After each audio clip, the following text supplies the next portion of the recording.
Olá, seja bem-vindo ao programa Arte Espírita. Hoje iremos falar de um dos maiores gênios da música no mundo, Frédéric Chopin.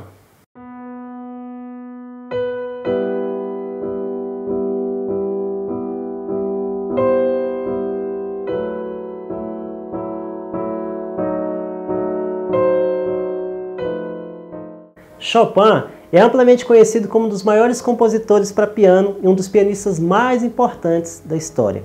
A sua técnica refinada e sua elaboração harmônica vêm sendo comparadas historicamente com a de outros grandes compositores, como Mozart e Beethoven.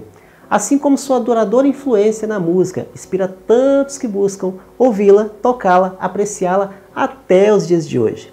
Chopin era polonês e, além de ser muito apreciado nos salões de música da Europa, era também conhecido pelo seu temperamento difícil e muito inconstante, tão presente em tantos artistas na história. A escritora George Sand, que conviveu com ele, afirmava que de constante nele apenas a tosse. Tosse essa que o fragilizou muito e levou Chopin ao desencarne pelas vias da tuberculose aos seus jovens 39 anos. Na Revista Espírita de maio de 1859, 10 anos após sua morte, em uma reunião mediúnica na Sociedade Espírita de Paris, o espírito Chopin apareceu, juntamente com o espírito Mozart. Sobre Mozart, fizemos um episódio falando dele e de uma sonata que ele ditou através de um médium chamado Brian Dorgeval. Confira depois no site artespirita.com.br. Nessa reunião, Chopin responde a 12 perguntas formuladas por Kardec. Entre as questões respondidas, ele explica sua melancolia no plano espiritual, como sendo consequência da não realização da prova pela qual ele renascera no início do século XIX, reconhecendo que com sua inteligência ele poderia ter avançado muito mais do que avançou. Temos um bom relato sobre Chopin espírito no livro Devassando o Invisível, da respeitada médium Ivone do Amaral Pereira, em que ela tem vários encontros mediúnicos com ele, e nas palavras dela, eu o via pouco expansivo, geralmente entristecido, embora ele fosse afetuoso e discreto. E uma única vez apenas eu o vi sorrir. E Chopin, em um desses encontros, confessa a Ivone que o grande desgosto que o acompanha, e a tantos outros artistas desencarnados, é que reconhece que no estado da encarnação são arrebatados pela arte, mas se esquecem dos caminhos luminosos que levam à redenção espiritual.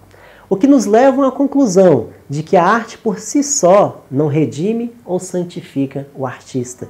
Ele necessita, além dela, do cultivo do amor a Deus, ao próximo, da excelência de uma fé inquebrantável nos princípios divinos e que a lei de Deus é para todos e não é diferente para os artistas. Amar a Deus sobre todas as coisas e ao próximo como a si mesmo.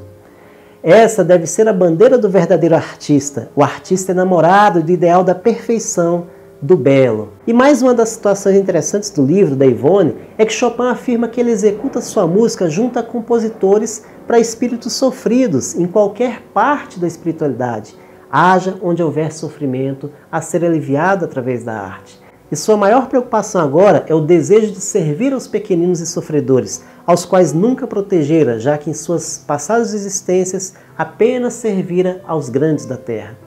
Dessas informações podemos tirar algumas lições. Reencarnamos com as ferramentas necessárias à nossa evolução, e a arte é uma dessas ferramentas.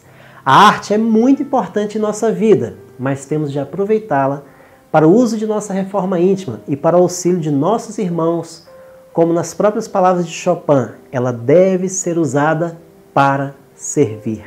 O artista é um instrumento de Deus que deve ao máximo possível dominar as suas paixões inferiores e buscar através da arte sensibilizar os espíritos a buscarem emoções positivas, contribuindo com sua parcela de esforço para o engrandecimento moral da humanidade. E assim nós gostaríamos de encerrar com a frase da Ivone do Amaral Pereira: os espíritos gostam de ser amigos e de serem amados pelos homens, e a grandiosidade da doutrina dos espíritos é justamente essa: permitir que se derrubem as barreiras da morte, para que os homens e os espíritos se entendam no intercâmbio glorioso de afetos e trabalhos. Que possamos buscar as inspirações no campo da arte, em nosso progresso e no progresso de nossos irmãos. E até o nosso próximo episódio.